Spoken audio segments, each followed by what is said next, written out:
কেউ বঞ্চিত হবেন না। এখানে যে যে এসছে সবাই গুরুদেবের করুণা পাবে, কোনো চিন্তা নেই, আশীর্বাদ নিয়ে যাবে।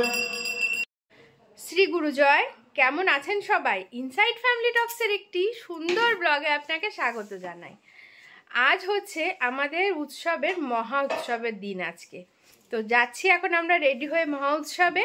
আমি কিন্তু আগের বারও উৎসব তোমাদের সাথে শেয়ার করেছিলাম, বাট এবছর 5 দিন উৎসব হয়েছে, কিন্তু আমি ভালো করে দেখাতে পারিনি, কারণ আমি ছিলাম না বাড়িতে। সেই জন্য তোমরা তো জানো আমি বাড়ি গেছিলাম, তো নানা কাজে ব্যস্ত হয়ে পড়েছিলাম বাড়িতে, আমি আর যেতে পারিনি। আজকে মহা উৎসব লাস্ট দিন, আজকে যাচ্ছি। তো চলো তোমাদেরকেও আমার সাথে নিয়ে যাই, তোমরা আমার সাথে থাকো। আশা করি আজকের ভিডিওটা তোমাদের খুব ভালো লাগবে। এই হচ্ছে আমার সোনা, পুরো রাধারানী সেজেছে আজকে সোনা। একটু সুস্থ হয়ে দাঁড়া, একটু দেখুক। আর এই যে সন্টু, ও রেডি হয়ে গেছে। তো চলো আমরা সোজা মহা উৎসবে গিয়ে দেখা হচ্ছে, ঠিক আছে? আমার সোনাকে কেমন লাগছে? Good morning everyone. চলে এসেছি আমরা উৎসব মঞ্চে। আর এবছর ছিল 25তম রজত জয়ন্তী দিবস। তো সেই জন্য আমাদের এবছরের উৎসবটা বেশ বড় করে হয়েছিল এবং 5 দিন ব্যাপী ধরে হয়েছিল।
এখন আমরা সব মায়েরা মিলে ভোগ দর্শন করব, গুরুদেবের আশীর্বাদ নেব ও চরণামৃত নেব। তো সেই জন্য সব মায়েরা সুন্দর করে দাঁড়িয়ে পড়েছে ভোগ দর্শনের জন্য আর আশীর্বাদ নেওয়ার জন্য। আমাদের গুরুদেব বলেছে মায়েরা যদি পারো খোল সাদা লাল পাড় শাড়ি পরবে। তো সেই জন্য আমাদের প্রতিটা সঙ্গে উৎসবে সব মায়েরা খোল সাদা লাল পাড় শাড়ি পরে আসে। আর দেখো সব মায়েরা কি সুন্দর খোল সাদা লাল পাড় শাড়ি পরেছে, দেখে কি ভালোই না লাগছে। ভোগ দর্শন হয়ে গেছে, এখন এই ভোগ নিয়ে যাওয়া হচ্ছে যেখানে রান্না হয়েছে আজকে সবার জন্য মহাপ্রসাদের, সেখানে এই ভোগ মহাপ্রসাদের সাথে মেশানো হবে।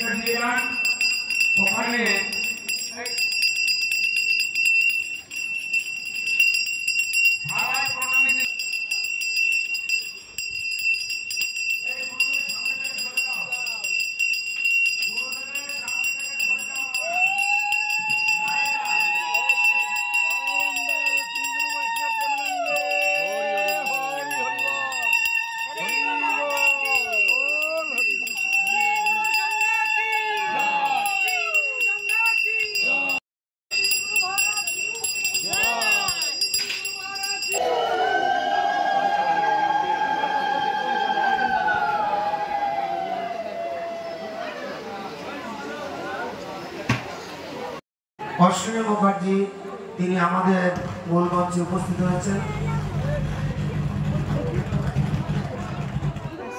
অশ্বিনী মুখোপাধ্যায় তিনি আমাদের সম্মুখে উপস্থিত হয়েছেন। আমরা তাকে মালা দিয়ে বরণ করে নেব।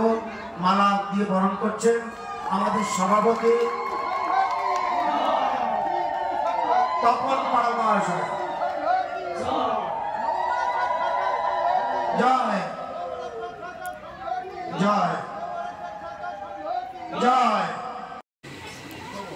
25তম বর্ষের এই যে শ্রী গুরু সংঘের নববারাসাত শাখার আয়োজন, বিভিন্ন শাখা সংগঠন মিলে আমাদের বারাসাত রামকৃষ্ণপুর 13 নম্বর ওয়ার্ডের কারশেডের মাঠে 5 দিন ব্যাপী যে মহতী অনুষ্ঠান চলছে, এই সংঘের সকল ভক্ত এবং সদস্যা যারা রয়েছে তাদের সকলকে আমার শুভেচ্ছা, অভিনন্দন এবং প্রণাম জানাই। আপনাদের এই মহতী কর্মকাণ্ডে আমাদের মধ্যে উপস্থিত রয়েছেন আমাদের বারাসাতের মহানাগরিক মাননীয় অশ্বনী মুখার্জি মহাশয়। আমরা কৃতজ্ঞ প্রত্যেকে যে তার এই ব্যস্ত সময়ের মধ্যে থেকেও তিনি আমাদের ডাকে সাড়া না দিয়ে পারেননি। তিনি একজন ভক্ত হয়েই আমাদের পরম শ্রী ঠাকুরের কাছে এসেছেন এবং আপনারা যারা এই 5 দিন ধরে এত সুন্দর একটা কর্মকাণ্ড করছেন, সকল ভক্তদের আমরা যতটুকুনি সম্ভব আমাদের সাধ্যের মধ্যে সেই সহযোগিতার হাত বারাসাত পৌরসভার পক্ষ থেকে মহানাগরিক করেছেন এবং আগামী দিনেও আপনাদের এই সংঘের সমস্ত দিক থেকে শ্রীবৃদ্ধি হোক এবং আমরা যতদূর সম্ভব আমাদের এই সহযোগিতার হাত বাড়িয়ে দেব। সকলে ভালো থাকবেন। এবার আপনাদের এই অনুষ্ঠান আমাদের বারাসাতের মহানাগরিক মাননীয় শ্রী অশ্বনী মুখার্জি মহাশয়।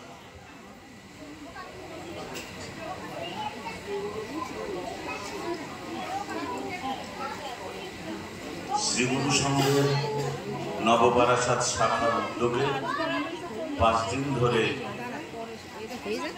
ভগবানের আরাধনা চলছে।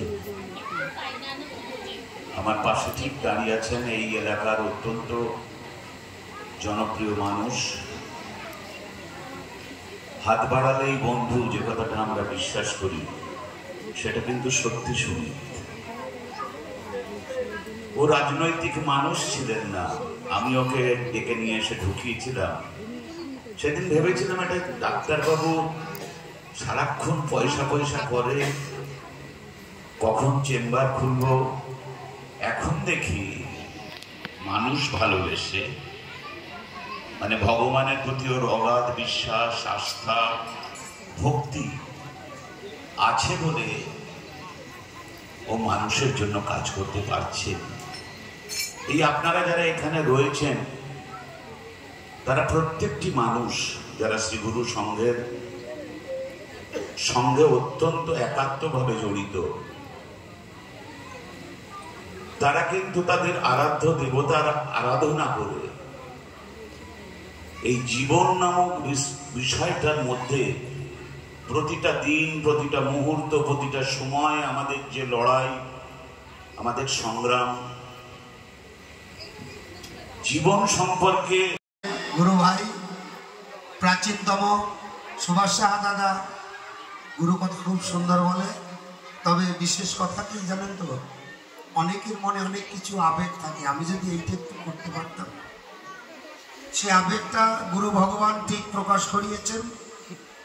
সন্ধ্যা ঘোষ দিদি মনে মনে ভাবছে আমি একটু গুরু কথা বলতাম, যদি একটু সুযোগ পেতাম। তা সুযোগ তো হয় না। এত সুন্দর পরিবেশ, মায়েরা এর 6 ভাগের 1 ভাগ মায়েরা এক জায়গায় বসে থাকলে চিল্লামিল্লির গুতায় কানে কিছু শোনা যায় না, কিন্তু এত শান্তভাবে বসে আছেন। আমার গুরুদেবের করুণা। এই জন্যই তো গুরুদেব মায়েদের বেশি ভালোবেসেছে। আল্লাদিনী মা বলছে তারা সমাজকে পরিবর্তন করতে পারে, সমাজকে তারা জাগিয়ে তুলতে পারে। সত্যি খুব ভালো লাগছে আমার, এত সুন্দর। তাই আমার গুরুবোন সন্ধ্যা ঘোষ দিদি আপনাদের কিছু গুরু কথা শোনাবেন। আমার কাছে আরো 2-1 জনের কথা এসছে যে আমি একটু গুরু কথা যদি বলতে পারতাম ভালো লাগতো। এরকম পরিবেশ তৈরি হয় না তো। গুরু কথা বলতে গেলে, ভগবানের কথা বলতে গেলে ভক্তের প্রয়োজন হয়। আমরা তো ভক্ত হতে পারিনি। ভগবানের কাছে প্রার্থনা করি, ঠাকুর তুমি আমাদের অন্তরে ভক্তি দাও, তোমার যেন ভক্তি কথা শ্রবণ করতে পারি। তাই আপনারাও সেই আশা মন নিয়ে বসুন। আমার গুরুবন 2-4টি গুরু কথা শোনাবে। সন্ধ্যা ঘোষ দিদি, শ্রী গুরু জয়, শ্রী গুরু জয়। সর্বপ্রথমে আমি আমার আরাধ্য দেবতা শ্রী শ্রী গুরু ভগবানের আতুল চরণে শতকোটি প্রণাম জানাই। আর জানাই এখানে সকলে উপস্থিত সব গুরু ভগবানদের জানাই শতকোটি প্রণাম। এই শ্রী গুরু জয় সম্ভাষণ। এখানে নববারাসাত শাখা সঙ্গে 25তম রজত জয়ন্তী বর্ষ উৎসবের 5ম দিন অনুষ্ঠিত চলছে। আজকে গুরু পুজো হচ্ছে আর হচ্ছে ভোগারতি প্রসাদ বিতরণ, আজকে শেষ দিন। তাই আমি বলছি শ্রীগুরু সংঘে আর শ্রীগুরু সব মায়েদের আজকে সব দেখে আমার মন ভরে যাচ্ছে। তার কারণ আমরা সবাই ফুল সাদা লাল পাড় সবই পরে আছি, যাহা গুরুদেবের অত্যন্ত প্রিয়। তাই জানাই সকলকে, সব মায়েরা সঙ্গে অনুরোধ করে বলছি সঙ্গে অবশ্যই এই শাড়ি পরিয়া আসবেন। আমাকে গুরু প্রসঙ্গ বলা আর গুরু প্রসঙ্গ শ্রবণ করা সবই ভাগ্যের ব্যাপার। এখানে যারা আমাকে গুরু প্রসঙ্গ বলতে বলেছে, নববারাসাত শাখা সংঘের প্রতি আমি চিরকৃতজ্ঞ। শ্রী শ্রী গুরুদেবের গুরু প্রসঙ্গ সম্বন্ধে আমি কিছু অলৌকিক ঘটনার কথা বলবো, যা আমার নিজে চোখে দেখা, কোনো শোনা কথা নয়। অনেকেই হয়তো জানেন আমার বাপের বাড়ি বর্ধমান।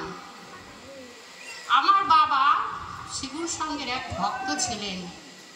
তিনি বলেছিলেন গুরুদেবের কাছে, বাবা আমি তো ভাড়া বাড়িতে থাকি, আমাকে একটু মাথা গোজার জায়গা যদি দাও তাহলে তোমার আশ্রমের পাশে দিও। ভক্তের কথা গুরুদেব তো ফেলতে পারেন না। তাই ঠিক আশ্রম থেকে আমার বাড়ি 5 মিনিট হাঁটা পথ। এইভাবে গুরুদেব ভক্তের কথা শুনেন। আমার বাবা, লোকে বলে আগে কর্ম তারপরে ধর্ম। আমার বাবার কাছে ছিল আগে ধর্ম তারপরে কর্ম। তার কারণ গুরুদেব বলতেন, যে করে আমার নাশ তার করি সর্বনাশ, যে হয় আমার দাস তার হই আমি দাসের দাস। এইটা সে খুব মানত। সেই জন্য সে চাকরি করেও 30 দিনে মাস হয়। আমার বাবা 20 দিন সে উৎসব করে বেড়াতো আর 10 দিন সে চাকরি করত। 20 দিন কে করত? এবার বুঝে নেন যে 20 দিন উৎসব করত আর 10 দিন সে অফিস করত। সে বড়ই ছিল গুরুদেবের কাছে যে আমার কাজ সে করবে, আমি তো তার কাছেই থাকি, অতএব আমার কাজ সে করবে। যা এসব কথা এখন থাক, আমি কিছু একটু প্রসঙ্গে বলি।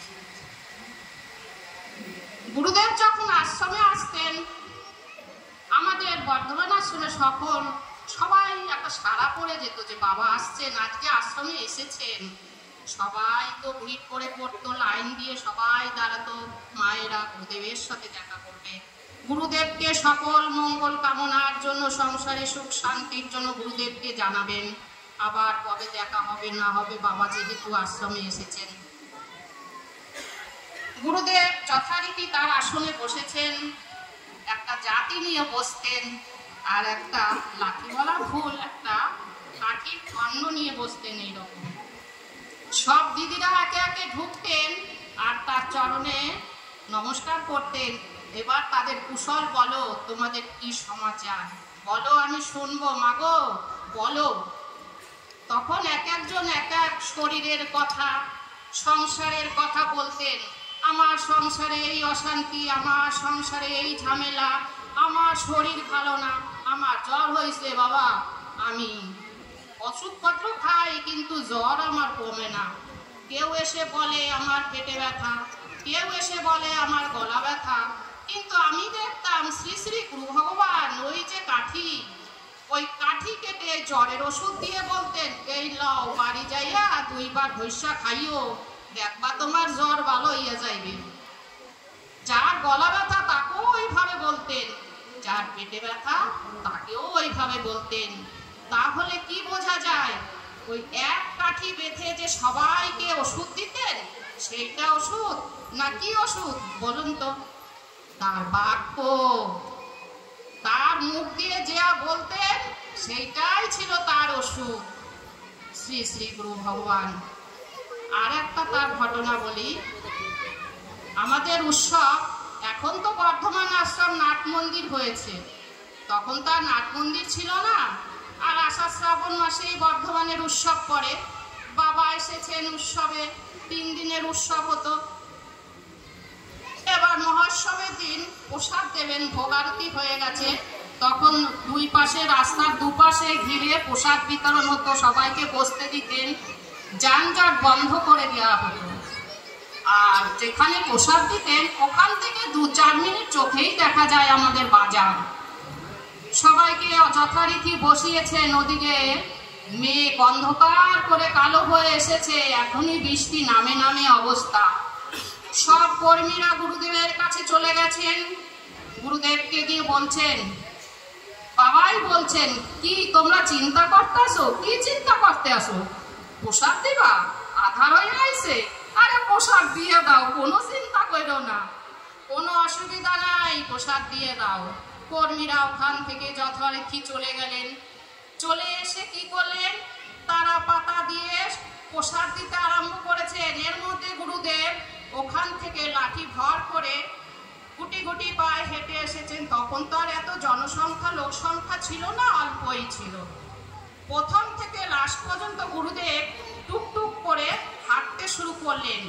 প্রথম থেকে লাস্ট পর্যন্ত হেঁটে সে যথারীতি তার জায়গায় চলে গেছেন। আর এদিকে প্রসাদ দেওয়া শুরু হয়েছে। আর ওদিকে দেখা যাচ্ছে আধার করে মেঘ করে কালো করে বৃষ্টি, তুমুল ঝড়ে বৃষ্টি শুরু হয়ে গেছে।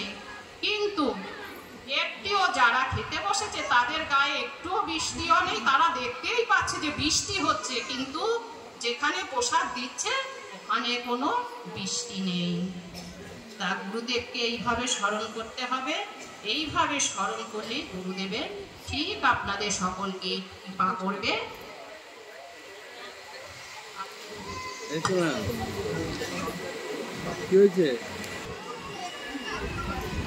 সেবার ঘরে যেসব কর্মী আছেন, ভাইয়েরা মায়েরা, প্রসাদের ব্যবস্থা করতে হবে। বেলা হয়ে গেছে, ভক্তরা কষ্ট পাবে, তাই আপনারা প্রস্তুতি নিন, সবাই চলে যান প্রসাদের ঘরে। সবাই কর্মী যারা আছেন, যারা প্রসাদ বিতরণ করবেন, এদেরকে বসাই দেবে এখন।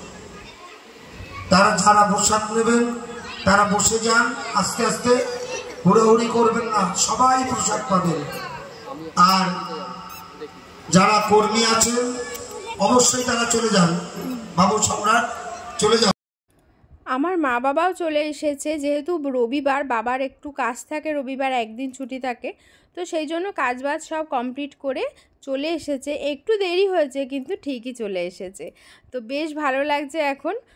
এখন হচ্ছে আমাদের প্রসাদ দেওয়া হবে, মানে যে প্রসাদটা দর্শন হলো, আগে দর্শন হয়, তারপরে সেই প্রসাদ মায়েরা মিলে সবাই মিলে বসে বাটি বাটি করে সাজিয়ে তারপরে সবাইকে দেওয়া হয়। তো ওই জন্য মা চলে গেছে মঞ্চে প্রসাদ বাড়তে, আর আমি একটু ভিডিওটা করে দিলাম। আর আমার আজকের এই ভিডিওটা তোমাদের কেমন লাগছে অবশ্যই কমেন্টস করতে ভুলো না। ভালো লাগলে লাইক করো, শেয়ার করো, আর আমার চ্যানেলে নতুন এসে থাকলে একটা সাবস্ক্রাইব করে দিও। আর তোমাদের নিয়ারেস্ট ডিয়ারেস্ট আত্মীয় স্বজন মা বাবার সাথে ভিডিওটা শেয়ার করো। আশা করি আজকের এই ভিডিওটা ওনাদের খুব ভালো লাগবে। ঠিক আছে, তো চলো এখন সব এদিকে কমপ্লিট হলে আমরা মহাপ্রসাদ গ্রহণ করব। মহাপ্রসাদ দিচ্ছে, মহাপ্রসাদ দিতে সবাইকে বসিয়ে দিয়েছে।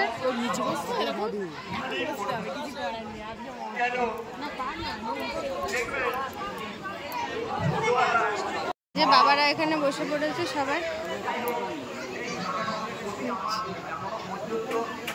ওই যে সন্টু রেডি প্রসাদ দেবে। কত প্রসাদ!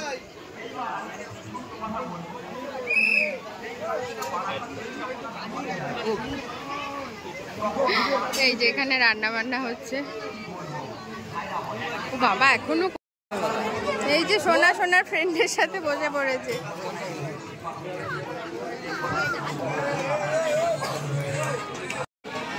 প্রসাদ দেওয়া শুরু হয়ে গেল, প্রথম ব্যাচ।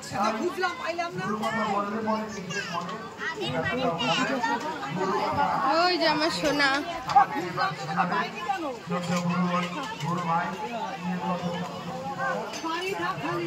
খাও।